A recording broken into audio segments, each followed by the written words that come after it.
Boa noite, pessoal. Aqui é o professor Rafael Botelho. Essa é a segunda aula de revisão da disciplina de análise das demonstrações financeiras. Na aula anterior, a gente viu alguns aspectos iniciais voltados, para esse conceito de análise das demonstrações financeiras. E nessa segunda aula de revisão, a gente vai tratar acerca do índice de liquidez, o índice de rentabilidade e também sobre a análise da alavancagem. Vamos pontuar algumas características importantes acerca de cada um desses tópicos aqui apresentados, para que sirva como revisão para a prova que será feita no dia 5 de outubro, e assim vocês obtenham a aprovação nessa disciplina. Então, inicialmente, o que seria o índice de liquidez? Matarazzo ele define como indicadores que medem a capacidade de pagamento da empresa, seja no curto ou longo prazo, por meio da comparação, que a gente vai ver mais à frente, entre os ativos e passivos da organização. Já o Asaf Neto ele diz o seguinte: os índices de liquidez indicam o grau de segurança da empresa em saldar seus compromissos financeiros, ou seja, em saldar os seus exigíveis, refletindo a solvência da entidade, tanto no curto quanto no longo prazo. Então, basicamente, analisa a capacidade de pagamento da organização perante os seus passivos. Então, no índice de liquidez, nós temos liquidez corrente, imediata, seca e liquidez geral. No índice de liquidez corrente, a fórmula é a seguinte: partimos do princípio que consideramos somente o ativo circulante e também o passivo circulante. Então, analisa o disponível da organização no curto prazo e também o exigível da organização também no curto prazo, ou seja, o passivo com base na sua exigibilidade até o final do exercício subsequente e o ativo que se espera que a sua venda seja efetivada até o final do exercício subsequente também.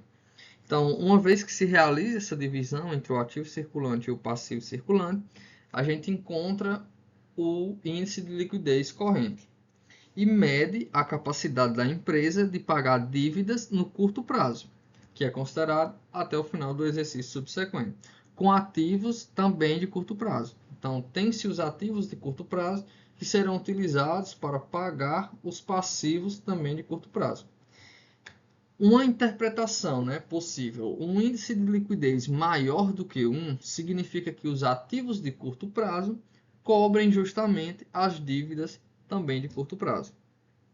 Então, imagine um índice de liquidez corrente de 1,25%.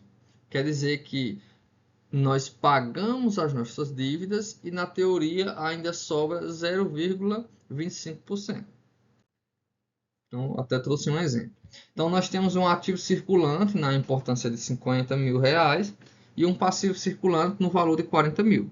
Então, uma vez que se realiza essa divisão, nós vamos encontrar um índice de liquidez corrente de 1,25%.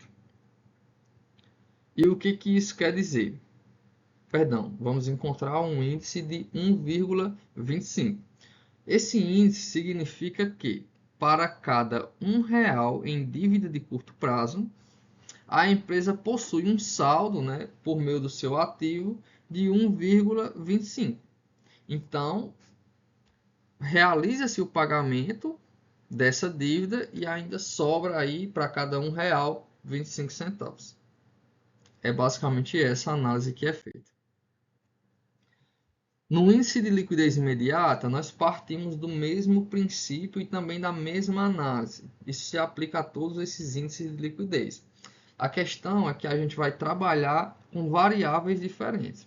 Então, no índice de liquidez imediata, como o próprio nome já diz, a gente quer saber a capacidade de pagamento da organização no curtíssimo prazo. Então, considerando somente o disponível. Qual é o disponível? Caixa, banco e também os investimentos de liquidez imediata. e realizamos a divisão pelo passivo circulante e também consolidamos com a mesma análise que foi feita no índice de liquidez corrente. Já no índice de liquidez seca, temos o ativo circulante e realizamos a diminuição do saldo que tem em estoque. Então, por que se viu essa necessidade de realizar essa diminuição do estoque no nosso ativo circulante? Porque assim a gente não vai contar com uma receita futura que ainda poderá acontecer.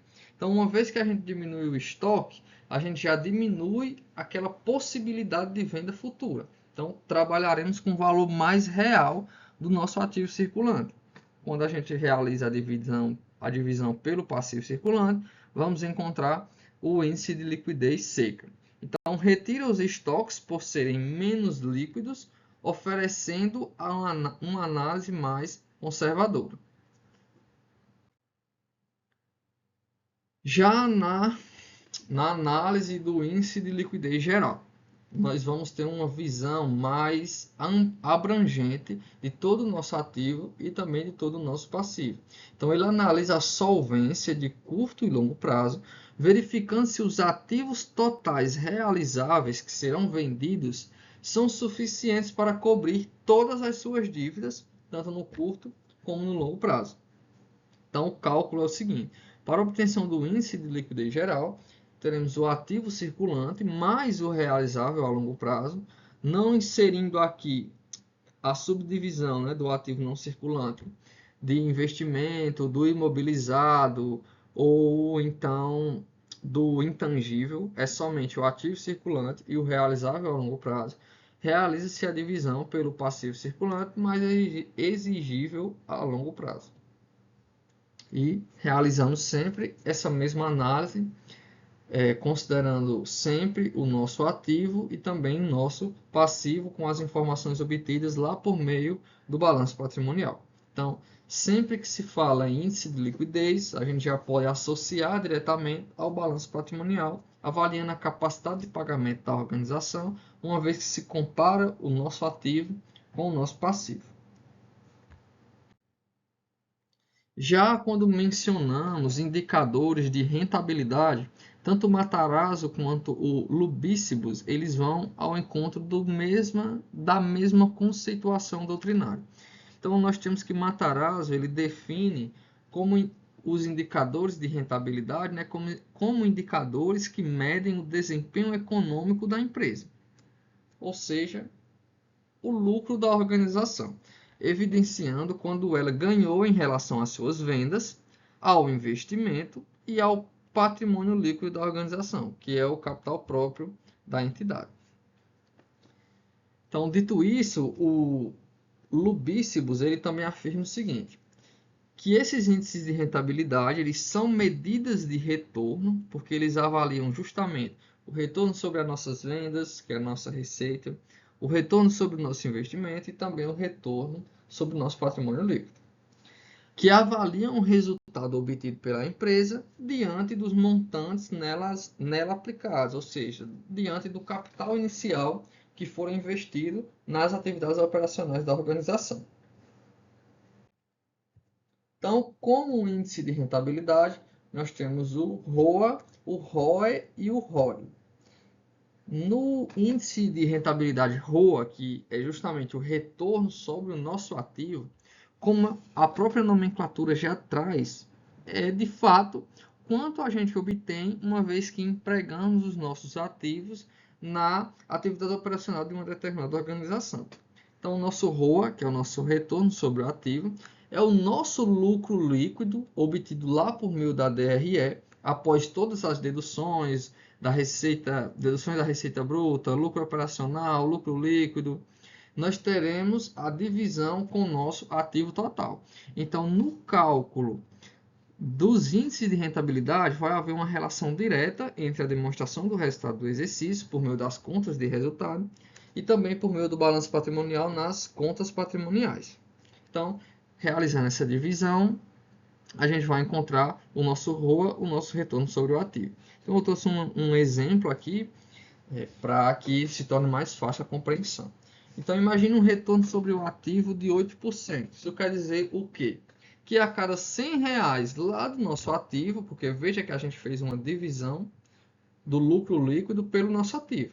Então, a cada R$ 8, perdão, a cada R$ 100 de ativos, a empresa gera um lucro de R$ 8, que é o nosso retorno sobre o nosso ativo.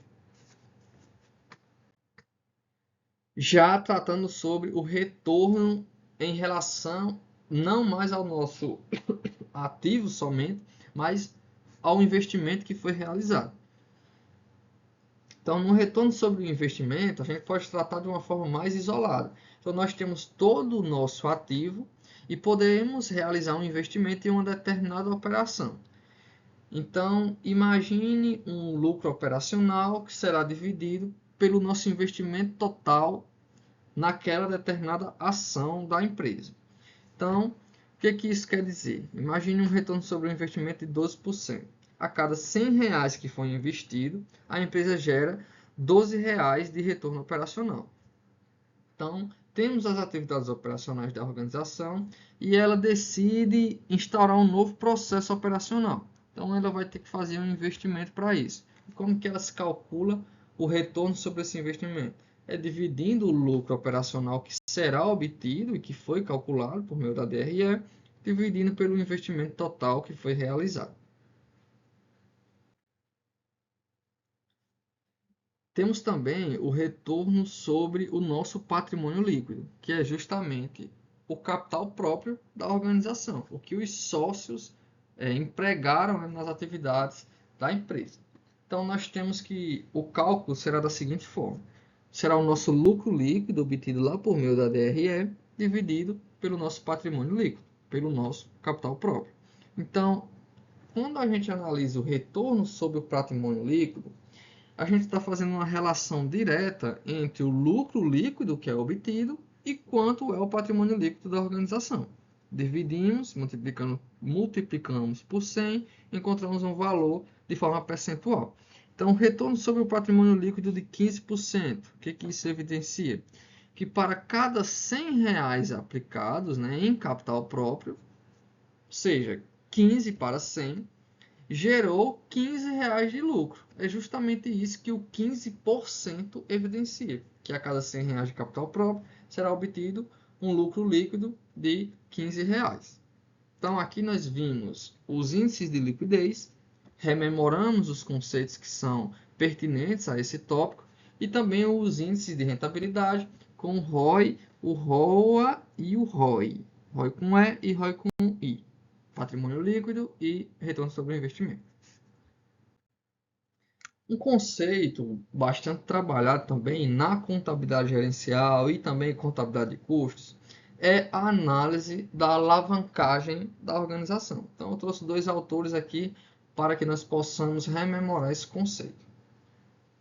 Então, autores como Assaf Neto e também Matarazzo, eles evidenciam o seguinte, que a análise da alavancagem mostra o quanto o resultado, ou seja, o nosso lucro líquido, que é o nosso retorno das nossas operações, pode ser ampliado ou também reduzido em função do uso do nosso capital, capital próprio ou capital de terceiros da organização, visando, né, e tendo em vista a também estrutura de custos na conjectura da qual a empresa está inserida. Então, temos dois tipos de alavancagem, né, de forma principal, que é a alavancagem operacional e também a alavancagem financeira. No que diz respeito à alavancagem operacional, que é posta da seguinte maneira. GAO, que é o grau de alavancagem operacional, é a variação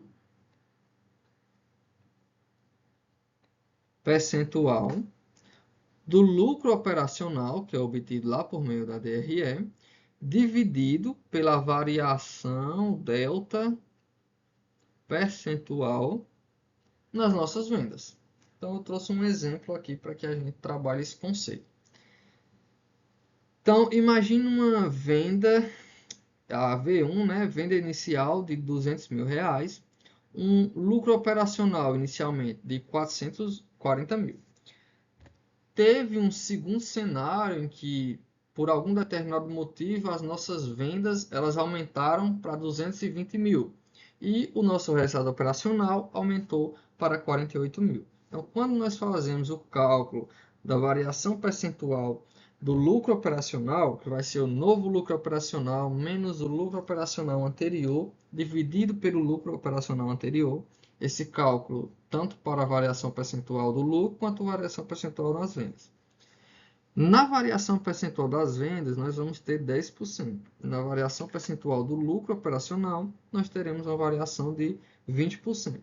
Quando dividimos a variação do lucro operacional pela variação no percentual de vendas, nós vamos encontrar um grau de alavancagem operacional de 2 ou 200%. E o que isso quer dizer? Que qualquer variação nas nossas vendas, ou seja, na nossa receita bruta de vendas, será aplicada em dobro no lucro, ou seja, no novo lucro operacional. Então, veja que nós tínhamos um volume de vendas de 200 mil reais, passamos a ter um novo volume de vendas de 220 mil reais, um lucro operacional anterior de 40 mil, e com essa variação percentual aqui nas vendas, uma variação percentual 10% nas vendas, gerou uma variação percentual de 20% no nosso lucro operacional. Então, nós vamos ter uma visão de se nós realizamos uma variação percentual e tanto nas nossas vendas, de fato, quanto será o nosso lucro operacional? Então, basicamente para entender isso. Já na grau de alavancagem financeira, nós temos o seguinte, que o grau de alavancagem financeira é a variação percentual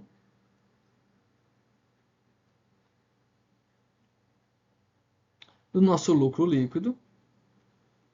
Então vejam que nós temos a receita de vendas, o lucro operacional e o lucro líquido.